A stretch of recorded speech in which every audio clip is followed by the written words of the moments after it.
वह कौन सी माता थी जिसके गर्भ में पेट में 50 पुत्र लड़ते थे और 49 पुत्र पैदा हुए थे? आज हम उत्तर देंगे श्रीमान महेंद्र चौधरी जी। आपने कमेंट बॉक्स में पूछा है उस माता का नाम बताओ जिसके पेट में 50 बेटे लड़ते थे और 49 बेटे पैदा हुए।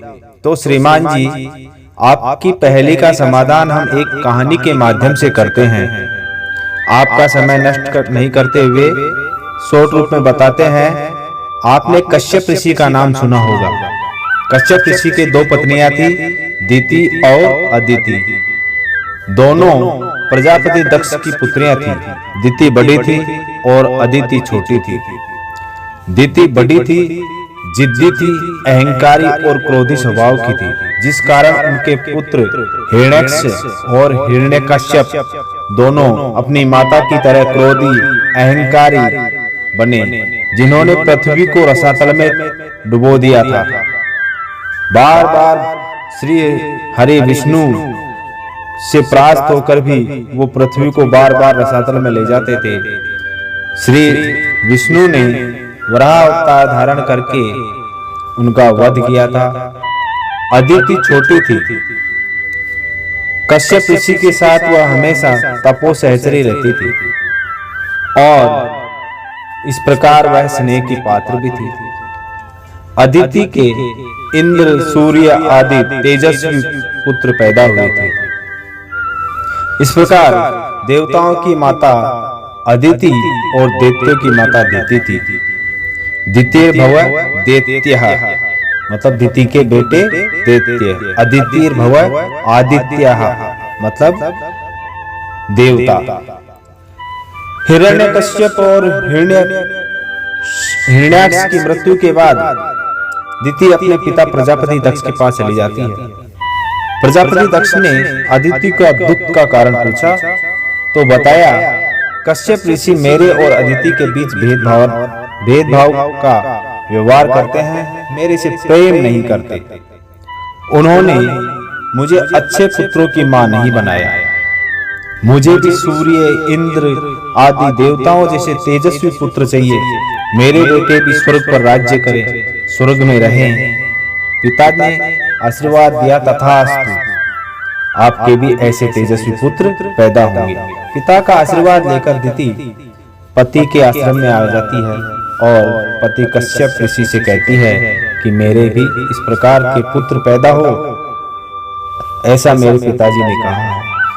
कश्यप ऋषि ने कहा, ठीक है, पर आपको मेरे साथ धर्म आचरण करते हुए, नियमों का पालन करते हुए रहना होगा।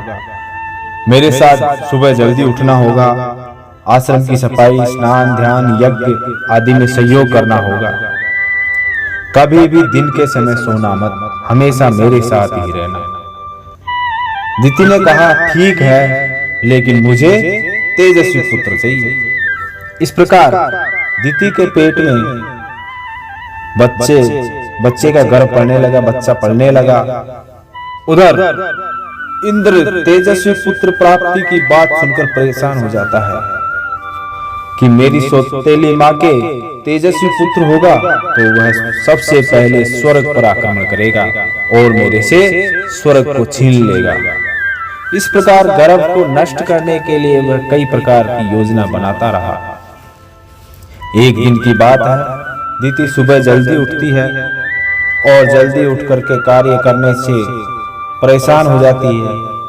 पेट में गर्भ पल रहा था, परेशान होकर के दोपहर के समय वो थोड़ा थका हुआ महसूस करती है। कश्यप ऋषि गायों को चारा खिला रहे थे तो दिति छुप करके सो जाती है। इंद्र मौका देखकर अपनी माया से छोटा रूप ले लेता है, दिति के शरीर में प्रवेश कर जाता है और गर्भ पिंड के 7 टुकड़े कर देता है।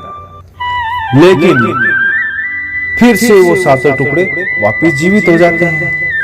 इंद्र क्रोधित होकर के उनके ऊपर वापिस प्रहार करता है वज्र से और प्रत्येक 7 टुकड़े कर देता है। मतलब 7 तो पहले ही कर दिए थे और उन 7 के भी वापिस फिर 7 टुकड़े कर देता है और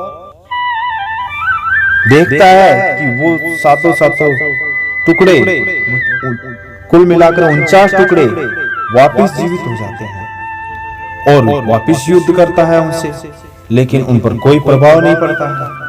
बार बार उन पर प्रभाव नहीं पड़ने के कारण परेशान होकर के इंद्र बाहर निकल जाता है और उनके इस प्रकार रहस्य को विष्णु जी से आकर बताता है कि दिति के पेट में ऐसे बच्चे पल रहे हैं, ऐसा गर्भ पल रहा है जो मरते ही नहीं है, वज्र के प्रहार से भी नहीं मरते हैं। तो विष्णु जी, श्री हरि विष्णु जी उनके अमृतत्व का रहस्य समझाता है कि वो भी देवता है और देवता मरते नहीं है, अमर है, वो आपके शत्रु नहीं है, सहयोगी बनेंगे, जिससे इंद्र संतुष्ट होकर वापस देवपुरी में चला जाता है। तो इस प्रकार दिति के गर्भ में 7 टुकड़े हो गए और 7 का फिर वापिस इंद्र ने 7 कर दिया, तो 49 टुकड़े हो गए, 49 बच्चे हो गए और एक स्वयं इंद्र, 49 और एक 50, तो 50 पुत्र दिति के पेट में लड़े थे, क्योंकि इंद्र भी दिति का बच्चा ही लगता था, बेटा ही लगता था, पुत्र ही लगता था। वो छोटी बहन का था, लेकिन था तो सोतेला पुत्र ही। इस प्रकार दिति के पेट में 50 पुत्र लड़े थे और 49 पुत्रों को जन्म दिया था दिति ने। तुलसीकृत रामचरितमानस के सुंदरकांड के 25वां दोहा सुना होगा आपने, लंका दहन में। हरि प्रेरित तेहि अवसर चले मर्त 49, अट्टहास करि गर्जा कपि बड़ लागे आकाश।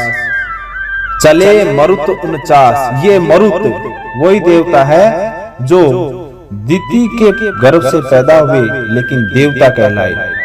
इस प्रकार महेंद्र जी, आपकी पहेली का समाधान हो चुका है और हमारी एक छोटी सी विनती है नए श्रोताओं से। जो श्रोता हमसे नए जुड़े हैं उनसे निवेदन है कि हमारे चैनल को सब्सक्राइब करें, सब्सक्राइब करके वीडियो को लाइक करें और शेयर करें। आप भी इस प्रकार के धार्मिक प्रसंग पहेली कमेंट बॉक्स में पूछें। धन्यवाद।